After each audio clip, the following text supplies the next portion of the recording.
શું આહાર પ્રમાણે ગતિ? જે પારકા માટે જીવે છે તેને કિંચિત માત્ર દુઃખ નથી, અને જે પોતાના માટે જીવે છે તેને બધા દુઃખ છે. દાદા ભગવાન. જ્ઞાની પુરુષ દાદા ભગવાન સમજાવે છે કે આહારની આધ્યાત્મિક વિચારો પર અસર પડે છે. ત્યારે એક સત્સંગી દાદાજીને પ્રશ્ન કરે છે, શું માંસાહાર કરવાથી નરક ગતિ થાય? દાદાશ્રી કહે છે, એ વાત તદ્દન સાચી છે. ખાવાની બધી બહુ ચીજો છે. શું કરવા પ્રાણીઓને કાપીને ખાય છે? એને ત્રાસ નહીં થતો હોય? એના મા બાપને ત્રાસ નહીં થતો હોય? તમારા છોકરાને કોઈ ખાઈ જાય તો શું થાય? એ માંસાહાર એ વિચાર્યા વગરનું છે બધું. માંસાહારમાં એ જીવને મારવાનો દોષ છે, એના કરતાં તો મય આવરણનો દોષ વધારે બેસે છે. હિંસામાં જે મૂળ વેપાર કરે તેને દોષ વહેંચાઈ જાય છે, અને ખાનારને ભાગે અમુક દોષ જાય છે. પણ આ તો પોતાને મય આવરણ કરે ને, એટલે મારી વાત જલ્દી સમજાય નહીં. એક ભાઈ દાદાને પ્રશ્ન કરે છે, એવું બને ખરું કે હિંસક માણસ અહિંસક યોનિમાં જાય, અગર તો અહિંસક માણસ હિંસકની યોનિમાં જાય? દાદાજી કહે છે, હા, ખુશીથી જાય. અહીં અહિંસક હોય ને બીજા ભાવમાં હિંસક થાય પણ ખરો, કારણ કે એને ત્યાં એના મા બાપ હિંસક મળ્યા, એટલે પછી આજુબાજુ સંજોગ મળ્યા, એટલે એવો થઈ ગયો. દાદા કહે છે, અહિંસક હોય ને તે જાનવરમાં જાય તો ગાયમાં જાય, ભેંસમાં જાય.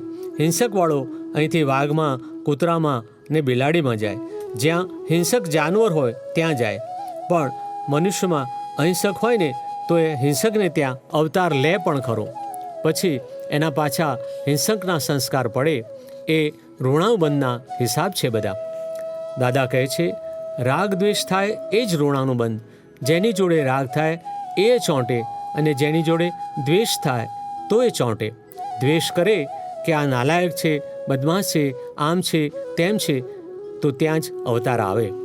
એટલે જો તમારે આ જગતમાંથી, આ દુઃખોમાંથી મુક્ત થવું હોય તો કોઈ તમને દુઃખ દે પણ તમારી સામે દુઃખ ના દેવું જોઈએ.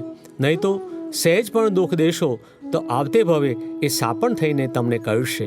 બધી 1000 રીતે વેર લીધા વગર રહેશે નહીં. આ દુનિયામાં સહેજે વેર વધારવા જેવું નથી.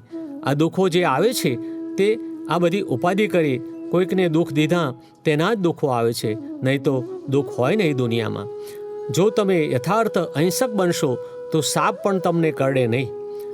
સામો તમારી પર સાપ નાખે તો એ કરડે નહીં ને નાસી જાય બિચારો. વાગે તમારું નામ ના દે. અહિંસા જેવું કોઈ બળ નથી, અને હિંસા જેવી કોઈ નિર્બળતા નથી. આ તો બધું હિંસા થકી દુઃખ છે. નરી હિંસાથી જ દુઃખ છે. માટે હિસાબ ચૂકતે કરી દેજો. ગમે તેવી પરિસ્થિતિમાં સમતા રાખી ઉકેલ લાવજો. મય સહેજ પણ વિષમ ના થતા. પ્રગટ અનુભવ જ્ઞાનસૂત્ર. દયામય જીવન એને કહેવાય કે જે હંમેશા ભગવાનના ડરથી જ ચાલતો હોય. એને ખોટું કામ કરતાં અંદર ડર હોય જ. 9/74 જ્ઞાની પુરુષ કનુ દાદાશ્રી.